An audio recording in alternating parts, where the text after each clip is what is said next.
ஓம் ஸ்ரீ குருப்பியோ நமஹா. அனைவருக்கும் நமஸ்காரம். இன்றைய தினம் பஞ்சாங்கம் மற்றும் ராசி பலன்களை பற்றி பார்ப்போம். இன்று 12/5/2024 தமிழ் குரோதி வருடம் உத்தராயணம் வசந்த் ருதோ சித்திரை மாதம் 29ஆம் தேதி ஞாயிற்றுக்கிழமை.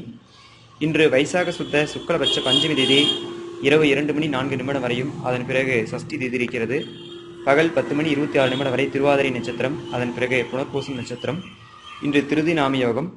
பகல் 2:16 வரை பவகரணம், அதன் பிறகு இரவு 2:04 வரை பாலவகரணம், அதன் பிறகு கௌளவகரணம். இன்று நேத்திரன் பூஜ்யம் ஜீவன் அறை என்றழைக்கும். இன்றைய விவாக சக்கரம் கிழக்கு, வாரசூலை மேற்கு, யோகினி தெற்கு. இன்று மேல்நோக்கு நாளாக இருக்கிறது. காலை 10:26 வரை மேல்நோக்கு நாள், அதன் பிறகு சமநோக்கு நாளாக இருக்கிறது. இன்றைய சிரார்த்த திதி பஞ்சமி. இன்று நாள் முழுவதும் சித்த யோகம். இன்றைய ஆனந்தாதி யோகம் என்று பார்த்தால், ஞாயிற்றுக்கிழமையும் திருவாதிரை நட்சத்திரம் சேர்த்தால் தியாங்ஷ யோகம், இதன் பலன் விக்னம். ஞாயிற்றுக்கிழமையும் புனர்பூச நட்சத்திரம் சேர்ந்தால் துவஜ யோகம், இதன் பலன் ராஜ்ய லாபம். இன்றைய தின விசேஷங்கள் என்று பார்க்கும் பொழுது, லாவண்ய கௌரி விரதம். பொதுவாக வைசாக மாதம் என்று சொல்லக்கூடிய இந்த சித்திரை மாதம் அமாவாசை முடிந்து வரக்கூடிய வைகாசி மாதத்திலே வளர்ப்பிறையில் வரக்கூடிய பஞ்சமி திதியிலே கௌரி விரதம் இருந்து வழிபாடு செய்வது சிறப்பான நாளாகும். இன்றைய தினம் வீட்டிலே பூஜை அறையிலே கிழக்கு நோக்கியபடி ஒரு பலகை வைத்து, அதன் மேலே ஒரு தட்டிலே பச்சரிசி பரப்பி அதிலே ஒரு கலசம் வைக்க வேண்டும். அந்த கலசத்துக்குள்ளாக எலுமிச்சை பழம், தீர்த்தம் இதெல்லாம் வைத்து, பன்னீர் இதெல்லாம் ஊற்றிவிட்டு, அந்த கலசத்துக்கு மஞ்சள் குங்குமம்லாம் வைத்து, மாவிலை வைத்து, அதன் மேலே ஒரு தேங்காய் வைத்து புஷ்பங்களால் அலங்காரம் செய்து பூஜை செய்ய வேண்டும். கும்பத்தின் அருகிலே ஒரு அம்பாளுடைய படம் அல்லது மகாலட்சுமியோட படம் அல்லது அம்மனுடைய போட்டோவை வைத்து, அந்த போட்டோவுக்கு இருபுறமும் தீபம் வைக்க வேண்டும். வலதுபுறத்திலே மஞ்சளில் தேய்த்து திரி போட்டு நெய் தீபம் வெற்றி வைக்கணும். இடதுபுறத்திலே நல்லெண்ணெய் ஊற்றிய சிகப்பு திரி தேய்த்த தீபம் போடணும். அவ்வாறு இருபக்கமும் தீபங்கள் வைத்து, பலகையின் முன்புறத்திலே ஒரு சந்தனம் சிவப்பு எல்லாம் கலந்த மாதிரி ஒரு முக்கோண சக்கரம் வரைந்து, அதிலே ஸ்ரீம் கிளீம் என்று உங்களுக்கு தெரிந்த அம்பாளுடைய அல்லது அம்மனுடைய பீஜாட்சரத்தை எழுதி கொள்ள வேண்டும். அதனுள்ளே சிறிய மஞ்சள் பிள்ளையாரை வைத்து பூஜை செய்ய வேண்டும். பிறகு அந்த மஞ்சள் பிள்ளையாருக்கு எதிராக உட்கார்ந்து கொண்டு உங்களுக்கு தெரிந்த அம்பாளுடைய ஸ்தோத்திரங்கள், லட்சுமி ஸ்தோத்திரங்கள், லட்சுமி சகஸ்ரநாமம், லட்சுமி அஷ்டோத்திரம், அபிராமி அந்தாதி, மகிஷாசுரம் வர்தினி போன்ற அம்பாளுடைய ஸ்தோத்திரங்களை பாராயணம் செய்து மல்லிகை பூவால் அர்ச்சனைகள் செய்து பூஜை செய்ய வேண்டும். பால் நெய்வேத்தியம் செய்ய வேண்டும். பாலில் சிறிது சர்க்கரை கலந்து இனிப்பு நெய்வேத்தியமாக செய்ய வேண்டும். பிறகு பூஜை முடித்த பிறகு வீட்டிலே சுமங்கலி பெண்களிடம் ஆசீர்வாதம் பெற வேண்டும். பிறகு அந்த மஞ்சள் பிள்ளையாரை தினசரி குளிக்கும்போது பெண்கள் ஸ்நானம் செய்யும் பொழுது மஞ்சள் பூசி குளிக்க வேண்டும். இவ்வாறு விரதம் இருந்து அந்த மஞ்சள் பிள்ளையாரை உடல் முழுவதும் பூசிக்கொண்டு பூஜைகள் செய்தும், பிறகு அந்த பூஜைகள் செய்த பிறகு அந்த மஞ்சள் பிள்ளையாரை உடல் முழுவதும் பூசிக்கொண்டு குளித்து வருவதாலும் நல்ல அழகான தோற்றம் உண்டாகும். பொதுவாக பெண்களுக்கு சில நேரத்தில் மனக்குறைகள் இருக்கும். தான் அழகாக இல்லை அல்லது அழகாக இந்த பெண் இல்லை என்பதற்காக சில சமயங்களிலே திருமண தடைகள் ஏற்படுவதற்கான வாய்ப்புகள் உண்டு. அந்த திருமண தடைகளும் நிவர்த்தியாகும். நல்ல ஒரு அழகான உடல் ஆரோக்கியம், பிறகு அழகு விருத்தியாகும், அறிவு விருத்தியாகும் அப்படிங்கிறது உண்டு. அழகு காரணமாக திருமண தடை ஏற்பட்டால் அந்த தடை தோஷங்கள்லாம் நிவர்த்தியாகி விரைவிலே நல்ல திருமண வாழ்க்கை அமையும். இந்த விரதத்துக்கு லாவண்ய கௌரி விரதம் என்று பெயர். லாவண்யம் என்றால் அழகு என்று பொருள். இன்றைய தினத்திலே பெண்கள் விரதம் இருந்து அம்பாளை வழிபாடு செய்வதால் தான் அழகாக இல்லை என்கிற குறை நீங்கி நல்ல அழகான தோற்றத்தை பெறுவார்கள். மற்றவருடைய பார்வைக்கு அவர்கள் அழகாக தோன்றுவார்கள். அம்பாளுடைய அனுகிரகத்தினால் நல்ல திருமண வாழ்க்கையை பெறுவார்கள். மேலும் இன்றைய தினத்திலே ஸ்ரீ ராமானுஜருடைய திருநட்சத்திர ஜெயந்தி தினம், சங்கரருடைய ஜெயந்தி தினம். ஸ்ரீ ராமருடைய ஜெயந்தி தினம் அப்படிங்கிறது பார்த்தீங்கன்னா, பொதுவாக இந்து தர்மத்திலே பெரும் பிரிவுகளாக இருப்பது சைவம், வைணவம். அது இல்லாமல் 6 மதங்களாக பிரிக்கப்பட்டுள்ள ஒரு பகுதி தான் இந்து தர்மம். இதில் வைணவத்திலே தலை சிறந்த குருமார்கள் அப்படிங்கிறது பார்க்கும்போது ராமானுஜர் சுமார் 1000 ஆண்டுகளுக்கு முன்பாக 1017ஆவது ஆண்டு சித்திரை மாதம் திருவாதிரை நட்சத்திரத்தில் பெருமாளுடைய ஆதிசேஷனுடைய அம்சமாக ராமானுஜர் அவதாரம் செய்தால், ஸ்ரீரங்கத்திலிருந்து 17 வரை திருக்கோஷ்டியூர் நம்பிகளிடம் சென்று 18வது முறையாக அஷ்டாட்சர மந்திரத்தை திருமந்திரத்தை உபதேசம் பெற்றார். ஸ்ரீ ரங்கநாதரிடம் முக்தி பெற்ற இவர்களுடைய ஸ்தூல சரீரம் இன்றும் கூட ரங்கத்திலே, ஸ்ரீரங்கத்திலே வசந்த மண்டபத்துக்கு அருகிலே ஸ்ரீ ராமானுஜர் சன்னதி, உடையவர் சன்னதி என்று சொல்லப்படுகிறது, அந்த உடையவர் சன்னதியிலே வைத்துள்ளார்கள். இப்போதும் ஸ்ரீரங்கத்திலே ராமானுஜருக்கு முதல்ல அனைத்து பூஜைகள் நடந்த பிறகுதான் ரங்கநாதருக்கே நடக்கும். இப்போதும் இந்த ராமானுஜரே ஸ்ரீரங்கம் கோயிலை நிர்வாகம் செய்கிறார் என்பது ஐதீகம். ஸ்ரீ வைஷ்ணவ மகானாகிய இவரை இன்றைய தினம் ராமானுஜரை வழிபாடு செய்வதாலும், அருகில் இருக்கக்கூடிய பெருமாள் கோயில் சென்று ராமானுஜர் சன்னதியிலே நெய் தீபம் ஏற்றி 108 முறை அதுக்கும் குறையாமல் ஓம் நமோ நாராயணாய என்று சொல்லி ராமானுஜரை வழிபாடு செய்வதாலும், ஓம் நமோ நாராயணா என்று சொல்லி பெருமாளை வழிபாடு செய்வதாலும் ஜபம் செய்வதாலும் நற்கதி உண்டாகும், குருவருள் உண்டாகும். இன்றைய தினத்திலே ராமானுஜருடைய 100ஆம் என்ற தனியன்கள்லாம் கிடைக்கிறது. அந்த தனியன்களை பாராயணம் செய்வதற்கும் சிறப்பான நாளாக இருக்கிறது. இன்றைய தினத்திலே ஸ்ரீ ராமானுஜரை ஸ்ரீமத் ராமானுஜாய நமஹா என்று சொல்லக்கூடிய ஸ்ரீமத் ராமானுஜரை வழிபாடு செய்வதால் நமக்கு நல்ல ஞானம் புத்தி சிந்திக்கும், குருவருளும் திருவருளும் நமக்கு உண்டாகும். மேலும் இன்றைய தினத்திலே சங்கரருடைய ஜெயந்தி தினமும் அமைகிறதுக்கு பொதுவாக நமது சனாதன தர்மம் என்று சொல்லக்கூடிய இந்து தர்மத்திலே எப்போதெல்லாம் சிரமங்கள் வருகிறதோ அப்போதெல்லாம் மகா புருஷர்கள் மகான்கள் அவதாரம் செய்வார்கள் என்பது வேத வாக்கு, கிருஷ்ணனுடைய வாக்கு. அதன் வகையிலே ஆதிசங்கரை வழிபாடு செய்வதற்கும் இன்றைய தினம் நல்ல சிறப்பான நாளாக இருக்கிறது. இன்றைய தினம் சங்கர ஜெயந்தி என்று சொல்லிக்கிறது. பொதுவாக வைதீக தர்மத்தில் இருப்பவர்கள், வைதீகத்தில் இருப்பவர்கள் நமக்கு இந்த வைதீகம்லாம் கிடைப்பதற்கு மூல காரணமாக இருப்பவர் ஆதிசங்கரர். ஆதிசங்கர் தான் அத்வைதம், விசிஷ்டாத்வைதம், வைதம் சொல்லக்கூடிய 3 பெரும் பிரிவுகளாக இருந்த பகுதியிலே அத்வைதத்தை நிறுவி இந்தியாவிலே 4 பாகங்களிலும் 4 மடங்களை நிறுவி வைதீகத்தை வழிநடத்தினார், வைதீக தர்மத்தை நிலைநாட்டினார். இன்றைய தினத்திலே ஆதிசங்கரை வழிபாடு செய்வதிலும் குரு ஆராதனை செய்வதற்கும் மிக சிறப்பான நாளாக இருக்கிறது. இன்றைய தினத்திலே ஆதிசங்கரை வழிபாடு செய்தாலும் நமக்கு நல்ல ஞானம் புத்தியும் சிந்திக்கும், குருவருளும் திருவருளும் உண்டாகும். மேலும் இன்றைய தினம் நர்மதா ஆத்திய புஷ்கரம் முடிவு. பொதுவாக குரு பகவான் ஒரு ராசியிலிருந்து இன்னொரு ராசிக்கு பயிற்சி ஆகும்போது நதிகளுக்கு புஷ்கரம் என்று சொல்லக்கூடிய புண்ணிய பலம் உண்டாகிறது என்கிறது சாஸ்திரம். அந்த வகையிலே தற்போது ரிஷபராசியில் இருக்கக்கூடிய குரு பகவான் ரிஷபராசிக்கு வந்த பிறகு 12 நாட்கள் நர்மதை நதிக்கு புஷ்கரம் என்று சொல்லக்கூடிய புண்ணிய காலம் உண்டாகிறது. அந்த வகையிலே இன்றோடு 12 நாட்கள் நர்மதை நதிக்கு புஷ்கரம் என்ற கூடிய காலம் இருக்கிறதுனால் இன்றைய தினத்திலே அல்லது இதற்கு முன்பாகவோ நர்மதை நதியிலே வீட்டிலே கூட நம்ம குளிக்கிற நதியிலே நர்மதா தேவதையை வந்து ஆவாகனம் செய்து தியானித்து கொண்டு நம்ம ஸ்நானம் செய்ய வேண்டும். அவ்வாறு செய்தால் நமக்கு நம்மளுடைய பாவங்கள் தோஷங்கள் அனைத்தும் நிவர்த்தியாகும்.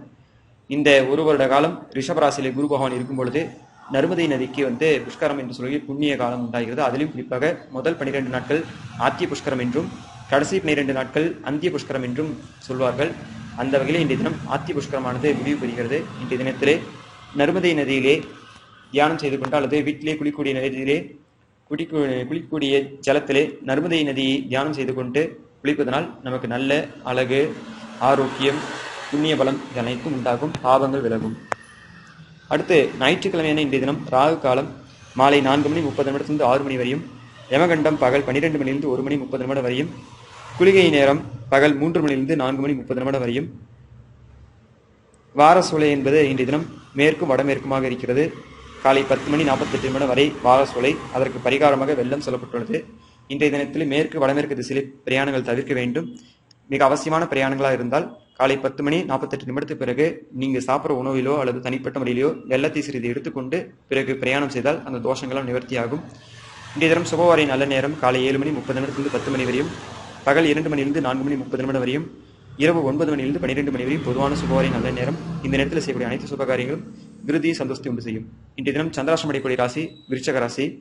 விருச்சக ராசியில் பிறந்தவர்களுக்கு நாளை அதிகாலை 5 மணி 5 நிமிடம் வரையும், அதன் பிறகு தனுசு ராசியில் பிறந்தவர்களுக்கு சந்திராஷ்டமமானது ஆரம்பிக்கிறது. காலை 10 மணி 26 நிமிடம் வரை கேட்டை, ரேவதி, ஆயில்யம் ஆகிய நெசில் பிறந்தவர்களுக்கும், அதன் பிறகு மூலம், அஸ்வினி, மகம் ஆகிய நெசில் பிறந்தவர்களுக்கு வதைதாராவலன் மற்றவர்களுக்கு எவ்விதமான பாதிப்பு ஏற்படுத்தாது. ஞாயிற்றுக்கிழமையும் திருவாதிரை நட்சத்திரம் சேர்ந்துள்ள இன்றைய தினத்திலே திருவாதிரை நட்சத்திரக்கூடிய தேவதை ருத்ரன் என்று சொல்லப்பட்டுள்ளதால் ஞாயிற்றுக்கிழமை சிவபூஜை செய்வதற்கும் ஏற்ற தினமாகும். இன்றைய தினத்திலே சிவபூஜை செய்வதற்கு ஏற்ற தினமாக இருக்கிறது. குழந்தைகளுக்கு காது குத்துவதற்கு ஏற்ற தினமாக இருக்கிறது. வித்யாரம்பம் என்று சொல்லக்கூடிய முதலாக படிப்பு ஆரம்பிப்பதற்கு, தொழில் ஆரம்பிப்பதற்கு ஏற்ற தினமாக இருக்கிறது. ஆயுதங்கள் பிரயோகம் செய்வதற்கு நல்ல நாளாக இருக்கிறது. குழந்தையை தொட்டில் விடுவதற்கு நல்ல நாளாக இருக்கிறது. சூளைக்கு நெருப்பு வைப்பதற்கு ஏற்ற தினமாக இருக்கிறது. மாலை நேரத்திலே புனர்பூச நட்சத்திரம் இருப்பதனால் ராமரை வழிபாடு செய்வதற்கும், வீட்டிலே அதிதி என்று சொல்லக்கூடிய நண்பர்கள் உறவினர்கள் அழைத்து வந்து விருந்து வைப்பதற்கும் ஏற்ற தினமாக இருக்கிறது. சாந்தி பரிகார பூஜைகள் செய்வதற்கு இந்த தினம் ஏற்ற தினமாக இருக்கிறது. மாலை நேரத்தில் புதிய பதவிகள் பொறுப்புகள் ஏற்றுக்கொள்வதற்கு ஏற்ற தினமாக இருக்கிறது. அதற்கடுத்து ஏர் உழுவதற்கும் ஏற்ற தினமாக இருக்கிறது. வாகனங்கள் வாங்குவதற்கும் ஏறுவதற்கும் நல்ல நாளாக இருக்கிறது. நிஷேகம் என்று சொல்லக்கூடிய சாந்தி முகூர்த்தங்கள் வைத்துக் கொள்வதற்கு இந்த தினம் ஏற்ற தினமாக இருக்கிறது. குலதேவதா பூஜைகள் செய்வதற்கும் நல்ல நாளாக இருக்கிறது.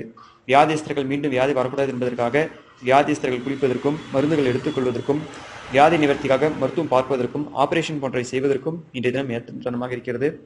தூரதேச யாத்திரைகள் பிரயாணங்கள் செல்வதற்கும் நல்ல நாளாக இருக்கிறது.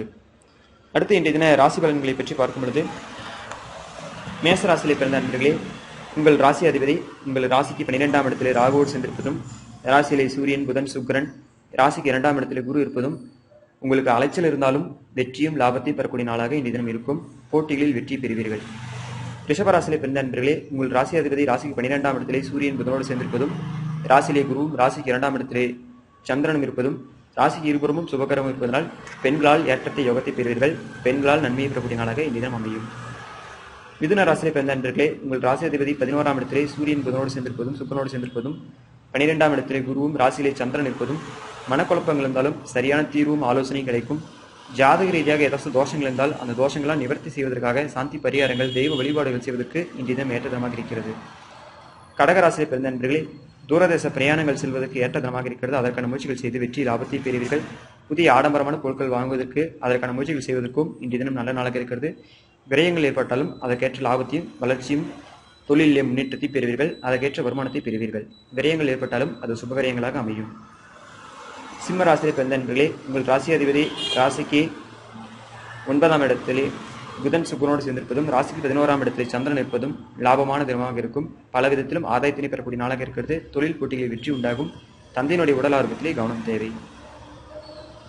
கன்னி ராசியிலே பிறந்த நண்பர்களே, உங்கள் ராசி அதிபதி ராசிக்கு 8ஆம் இடத்தில் இருப்பதும், ராசியிலே ராகு கேது இருப்பதும், குரு பார்வையோடு இருப்பதனால் எந்த குழப்பம் இருந்தாலும் இந்த குழப்பங்கள்லாம் தீரும். தொழில் துறையிலே புதிய முயற்சிகள் செய்வதற்கான யோசனைகள் உறுதியாகும். வேலை இல்லாதவர்களுக்கு வேலை வாய்ப்புகள் அமையும். அதற்கான முயற்சிகளில் வெற்றி பெறுவீர்கள். சிலருக்கு வெளியூர் அல்லது வெளிதேசம் செல்வதற்கான யோசனைகள் உறுதியாகும். வெளிநபர்கள் மூலமாக நன்மை பெறக்கூடிய நாளாக இருக்கிறது. துலாம் ராசியிலே பிறந்த நண்பர்களே, உங்கள் ராசி அதிபதி 7ஆம் இடத்தில் சூரியன் புதனோடு சேர்ந்திருப்பதும், ராசிக்கு 8லே குரு இருப்பதும், பண விஷயத்திலே கவனமாக இருக்க வேண்டும். தந்தையினுடைய உடல் ஆரோக்கியத்திலே கவனம் தேவை. புதிய முதலீடுகள் செய்யும்பொழுது யோசித்து நிதானித்து செயல்படுத்துவது நன்மை தரும்.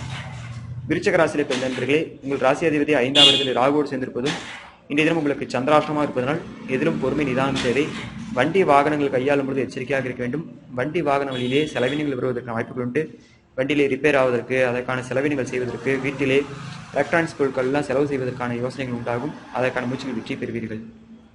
இன்றைய தினம் ராமானுஜர், சங்கரர் போன்ற மகான்களை வழிபாடு செய்வதால் உங்களுடைய சந்திராஷ்டம் தோஷ பாதிப்புகளாக விலகி நன்மையை பெறுவீர்கள். தனுசு ராசியிலே பிறந்த நண்பர்களே, நண்பர்களால் வெற்றி பெறக்கூடிய நாளாக இருக்கிறது. போட்டிகளில் வெற்றி உண்டாகும். உடல் ஆரோக்கிய குறைபாடுகளும் நிவர்த்தியாகும். தொழில் துறையில் புதிய முயற்சிகள் செய்து வெற்றி பெறக்கூடிய நாளாக அமையும். மகர ராசியிலே பிறந்த நண்பர்களே, ராசிக்கு குரு பார்வை இருப்பதும், ராசி அதிபதி 2ஆம் இடத்திலே ஆட்சி பலத்தோடு இருப்பதும் உங்களுடைய வார்த்தைக்கு நல்ல மதிப்பு கிடைக்கும். புதிய முயற்சிகளில் வெற்றி உண்டாகும். புதிதாக ஆடம்பரமான பொருட்கள் வாங்குவதற்கான யோசனைகள் உறுதியாகும். வண்டி வாகனங்களால் நன்மையை பெறக்கூடிய நாளாக இருக்கிறது. புதிதாக சொத்து சேர்க்கை, வாகனங்கள் வாங்குவதற்கு, வீடு கட்டுவதற்கான யோசனைகள் விருத்தியாகும். அதற்கான முயற்சிகள் செய்து வெற்றி பெறக்கூடிய நாளாக இன்றைய தினம் அமையும். கும்பராசியிலே பிறந்த நண்பர்களே, உங்கள் ராசி அதிபதி ஆட்சி பலமாக இருந்து ராசிக்கு 5ஆம் இடத்திலே சந்திரன் இருப்பது குழந்தைகளால் உடல் ஆரோக்கிய குறைபாடுகளுக்கு வாய்ப்புகள் உண்டு. குழந்தைகளுடைய உடல் ஆரோக்கியத்திலே கவனம் தேவை. உங்களுக்கும் உங்களுடைய குழந்தைகளுக்கிடையே சில கருத்து வேறுபடுவதற்கு வாய்ப்புகள் உண்டு. மற்றபடி உங்களுக்கும் தொழில் துறையை வளர்ச்சி லாபத்தை பெறுவீர்கள். போட்டிகள் அதிகமாக இருக்கும். டென்ஷனாக எதையும் செயல்படுத்த வேண்டிய சூழல் இருக்கும். உணவு விஷயத்திலே கவனமாக இருக்க வேண்டும். சுத்தம் சுகாதாரமாக பார்த்துக் கொள்வது நல்லது. அலர்ஜி பாதிப்புகள் வருவதற்கான வாய்ப்புகள் உண்டு. மீன ராசியிலே பிறந்த நண்பர்களே, உங்கள் ராசியிலே செவ்வாய் ராகு இருப்பது, ராசி அதிபதி 3ஆம் இடத்தில் இருப்பது, வெளியூர் பிரயாணங்கள் மூலமாக யோகத்தினை ஆதாயத்தினை பெறுவீர்கள். வீட்டிலே தேவையற்ற வாக்குவாதங்கள் தவிர்ப்பது நல்லது. டென்ஷன் அதிகமாக இருக்கும். உடல் ஆரோக்கியத்திலே குறிப்பாக ரத்த சம்பந்தப்பட்ட பாதிப்புகள் இருப்பவர்கள் கவனமாக இருக்க வேண்டும். இன்றைய தினத்திலே பிளட் பிரஷர், சுகர் போன்ற பாதிப்பு இருப்பவர்கள் எச்சரிக்கையாக கவனமாக இருப்பது நல்லது. தேவையற்ற வாக்குவாதங்கள் தவிர்ப்பது நல்லது. உஷ்ணமான உணவு விஷயங்களில் கவனமாக இருக்க வேண்டும். சுத்தம் சுகாதாரமாக பார்த்துக் கொள்வது நன்மை தரும். இவ்வாறாக இன்றைய தின ராசி பலன்களை பற்றி பார்த்தோம். உங்களுக்கு ஜாதகம் பார்ப்பதற்கும், ஜாதக ரீதியாக பூஜைகள் யாகங்கள் செய்வதற்கும், வீட்டிலேயே கணபதி பூஜை, லட்சுமி பூஜை, சுகஷ்ம ஹோமம், வீடு கிரக பிரவேசம் போன்ற அனைத்து சுபகாரியங்கள் செய்வதற்கும் எம்மை தொடர்பு கொண்டால் உங்களுக்கு மிக சிறப்பான வழியில் செய்து கொடுக்கிறோம். நன்றி, வணக்கம்.